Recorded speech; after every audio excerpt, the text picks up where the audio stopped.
The theme was around policing our communities and community safety.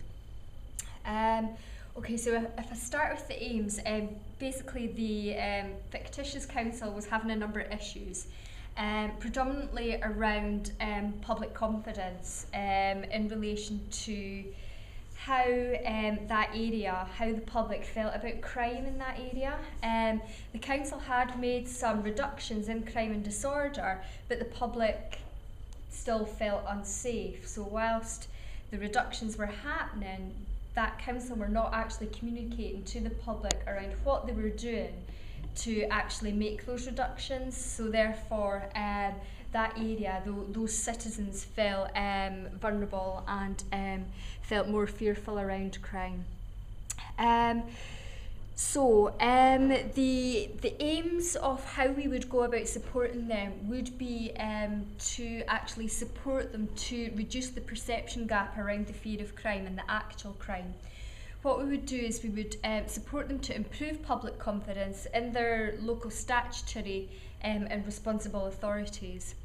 We would attempt to improve the levels of engagement with local communities and encourage active citizenship. What was key from the case study is that local people were not engaged at all. There were real low levels of engagement.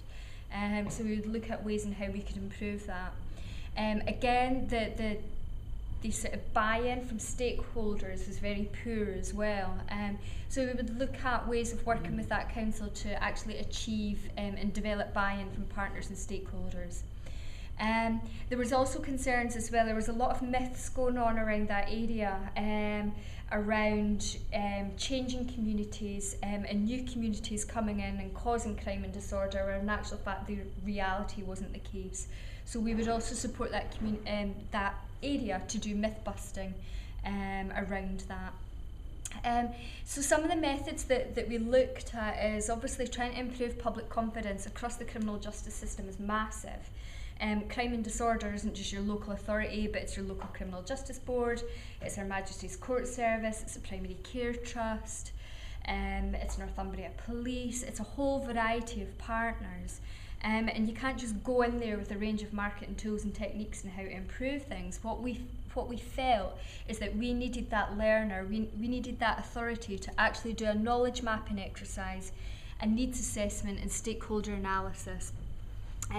We needed to hear from them what their community was like, what their area was like. I mean, Sunderland sounded extremely different from their area, and we couldn't just go in with our range of methodologies and techniques. We needed to understand from them what that area was like. We needed them to carry out a needs assessment from their communities. It might be that they do have a particular problem around antisocial behaviour, but in actual fact the community are more worried around violent crime, for instance. So we needed to get them to do a needs assessment to understand what the issues that they needed support with. Again, we needed them to do a stakeholder analysis to look at who are the people that they need to engage around the table, who will support them to actually improve that confidence level. We also needed from them to actually to open up some workshops and to open up and talk with people, because you absolutely need to hear from communities what their perspectives are around crime and disorder and what their particular fears are. So our support offer was very much one about us actively either going to them or them coming to us.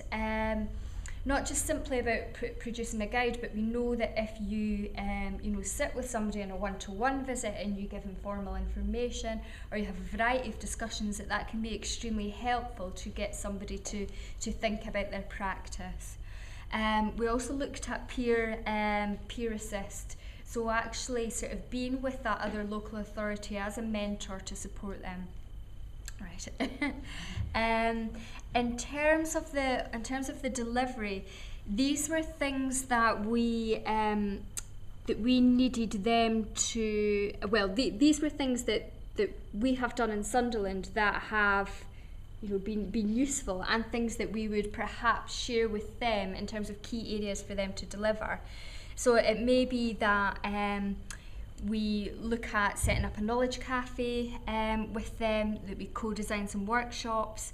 that the delivery in terms of improving public confidence is a shared responsibility, and that research tells us at the moment that the best way to improve public confidence just now is by the humble newsletter.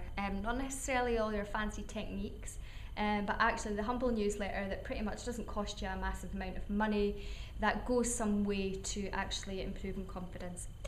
Very quickly, resources, support from IDA, project manager possibly on both sides, support from the top down, from the chief executive down, funding is obviously a big thing in terms of comms and marketing.